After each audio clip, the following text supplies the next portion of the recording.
My name is Michael. Julia and I have been together for 20 years. Our marriage was strong until recently, but something has changed.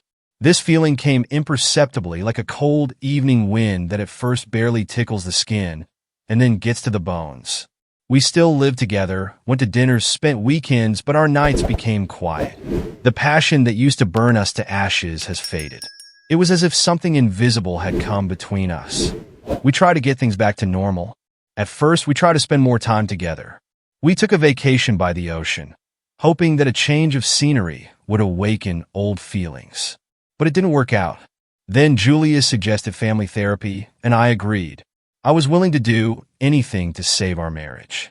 At the first session, the therapist asked us to be as honest as possible with each other, especially in matters of intimacy.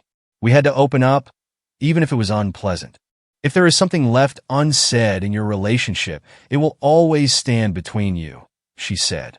I nodded. I had no idea then how far it would go. A few weeks after starting therapy, over dinner I decided to take a chance. We were sitting together, opposite each other, in the semi-darkness of our cozy kitchen. Julia looked tired, but still incredibly beautiful. I saw how the candles on the table cast soft reflections on her face.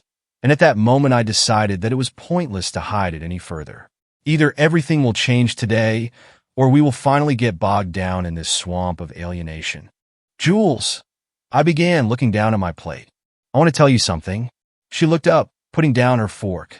There was something intense in her gaze, but she remained calm. Has something happened? No, nothing like that. It's just that I've been carrying a thought for a long time. She frowned slightly, waiting for him to continue. I took a deep breath, gathering my courage. I've always dreamed of seeing you with someone else, I said, and froze, waiting for her reaction. She froze for a moment. Julia's eyes widened in surprise, but not in shock. She seemed to be trying to make sense of what she had said. There was silence in the room, broken only by the soft crackle of a candle. With someone else? She repeated slowly, without taking her eyes off me. I nodded. I knew that this moment could be a turning point. I braced myself for anger, accusations, and resentment. But nothing like that happened. Julia was silent, looking at me as if she was trying to figure out what I had been thinking about all these years. Why? What is it? She finally asked, her voice low but firm. I expected this question to come up sooner or later, but even so, I didn't know what to answer. I don't know, I said honestly. Maybe it's a desire to go beyond the ordinary, to see you from the other side. I don't know. She leaned back in her chair and sat for a while with her arms wrapped around a cup of wine. Her eyes were focused on the candle flame, as if she was looking for an answer there. Do you want me to do this for you? Her voice was extremely calm, but there was caution in it. I shook my head. No, I would never ask you to do something you don't want to do. But if you wanted to, I paused, thinking over every word. It could have saved our marriage. She was silent for a long time. Then she looked up, and there was an expression on her face that I couldn't decipher. This is unexpected, Michael, she finally said. I need time to think. Of course. I understand. After that, we finished dinner in silence. I could feel my heart pounding in my chest as I cleared the dishes off the table. Julia went into the bedroom, leaving me alone with my thoughts. I was trying to figure out what she might think. Have I just destroyed the last remnants of our intimacy?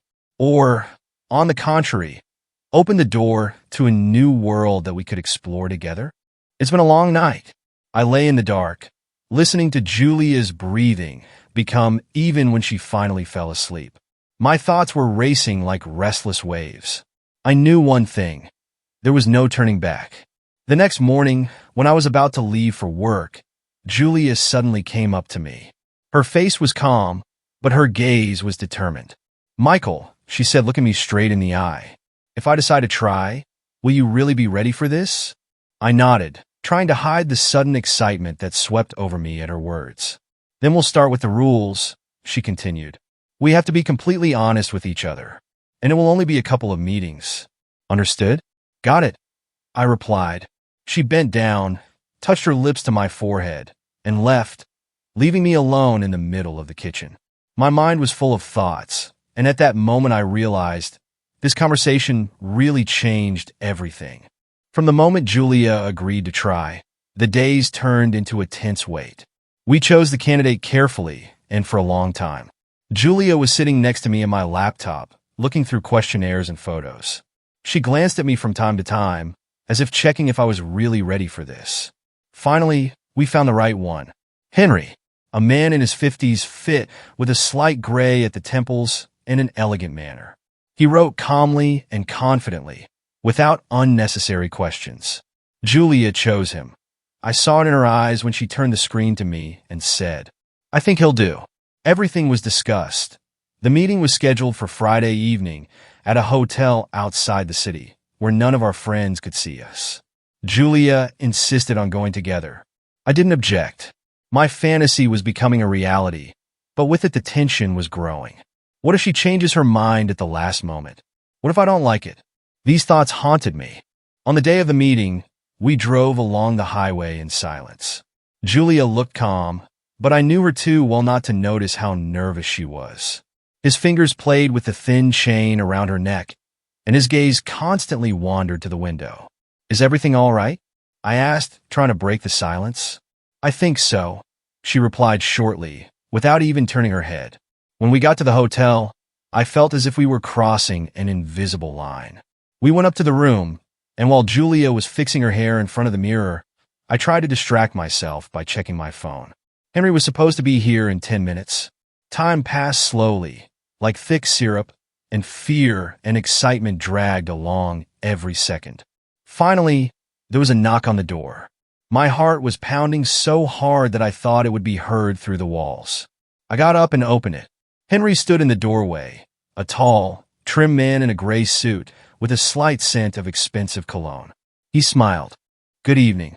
I'm Henry." His voice was calm, as if he'd been doing something like this all his life. "Michael," I said shortly and stepped aside to let him in.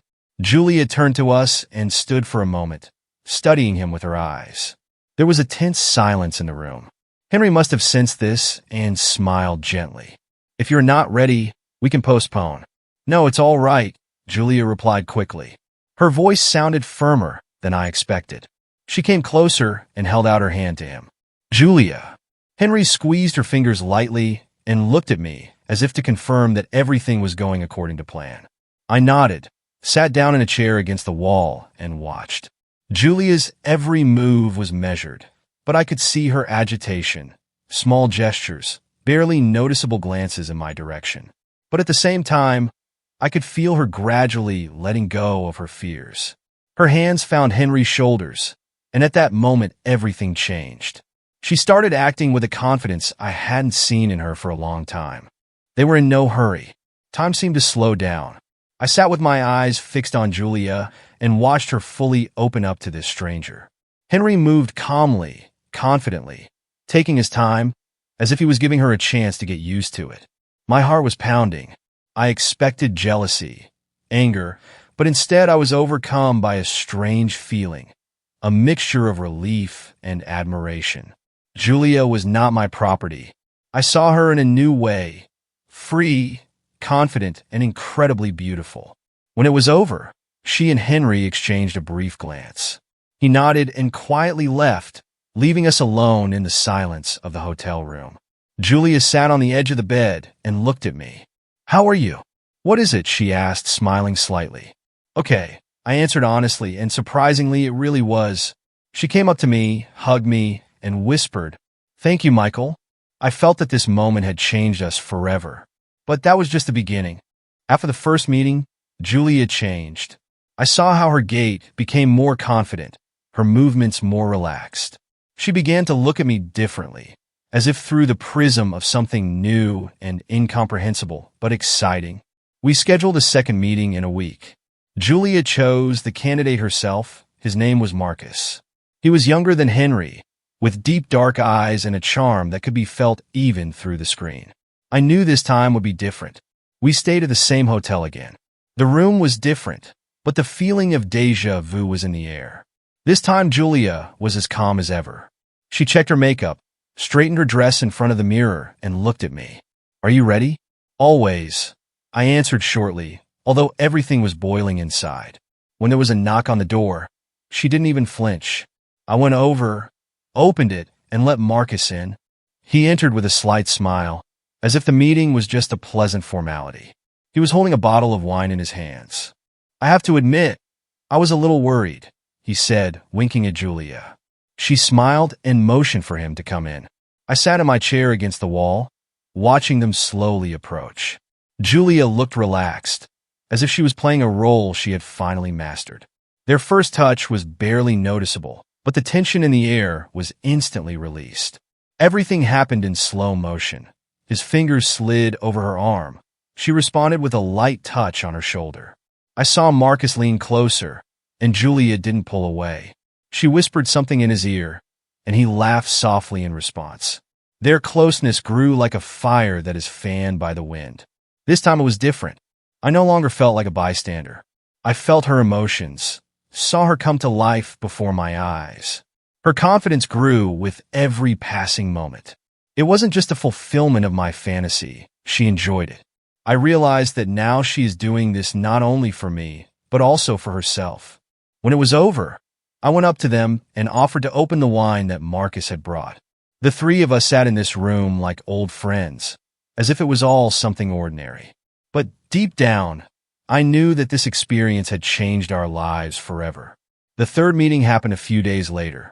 This time Julia chose a man named Eric. Tall, slender, with gray eyes that seemed icy. The meeting with him was the most intense. From the very beginning, there was a feeling in the room that something was going to get out of control. Eric moved like a storm, leaving no time to think and not allowing Julia to doubt. This time, she didn't even take the mask. Her eyes sparkled with excitement, and she rushed headlong into this whirlwind, as if nothing else existed. I was sitting on the edge of the chair, my heart thundering in my chest like a drum. I knew I couldn't stop it even if I wanted to. Their proximity was like a hurricane that swept away everything in its path. I could feel this storm on my skin without even touching them. When it was over, there was silence in the room. Julia was lying on the bed, disheveled and happy. Eric seemed pleased with his work and dressed slowly, glancing at her from time to time. I didn't say a word, but at that moment I realized that our lives would never be the same. It's been a few weeks. At first, it seemed that everything was fine. The intimacy between Julia and me returned, the tension disappeared, and a sense of novelty appeared. Our nights were bright and intense again, and I thought it was all good for us. But at some point I began to notice a change in her behavior. Julia began to leave the house more often without explanation, checking her phone, as if hiding something. At first, I attributed it to work, but soon realized that everything was completely different. One evening, I accidentally saw a conversation on her screen. A pop-up notification with the text, number 34. On Friday at 8 o'clock in the evening. I'm sure you'll like it. It was like an electric shock. My heart began to beat faster, and a dark suspicion began to form inside me. She made an appointment again, but this time she didn't discuss it with me. I stood there, stunned, staring at her phone while she was in the shower. What does it mean? When did it stop being our game and become her personal need? As Friday approached, anxiety filled my thoughts more and more. I couldn't believe that everything had gotten out of control so quickly. At first it was for us, for our salvation, but now she was doing it for herself. When the day of the meeting came, I watched her every move. Julia was as collected and calm as ever. She put on the black dress she always wore for special occasions and gave me a barely noticeable wink before leaving. "Don't you expect me to come with you?" I asked, trying to speak lightly, without a hint of tension. She stopped at the door and answered with a smile. "No, I want to be alone this time." It felt like a chill hit me. She left, and I remained standing in the living room, staring into space. But I knew I couldn't just sit and wait. I put on my jacket, took the keys, and went to get her. I arrived at the hotel 10 minutes before the scheduled time and parked on the next street so that she would not notice my car. Room 34. I already knew this hotel too well, and it made me feel uneasy. I went up to the second floor, trying to move quietly, like a shadow. The corridor was empty, and only the light of dim lamps created an atmosphere of anxious expectation. When I got to the door, it was slightly ajar. My heart started beating faster. I froze listening. Soft voices came from inside. I couldn't make out the words, but I could hear laughter. Her laughter. And it was worse than any blow. I was standing there, a few steps away from what had once been our experiment and had now turned into her personal adrenaline ritual. I hesitated for a minute, not knowing what to do next. Open the door? Leave? Or stay and see how it ends?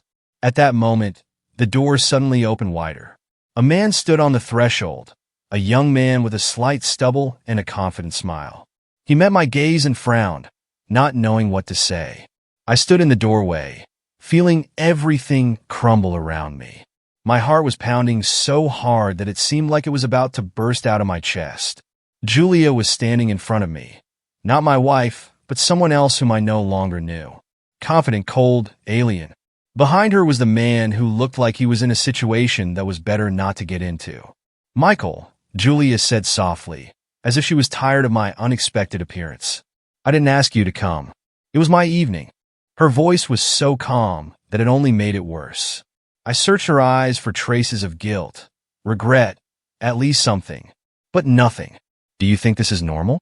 I squeezed out, not moving from my place. "You've gone too far, Julia. It was supposed to be ours.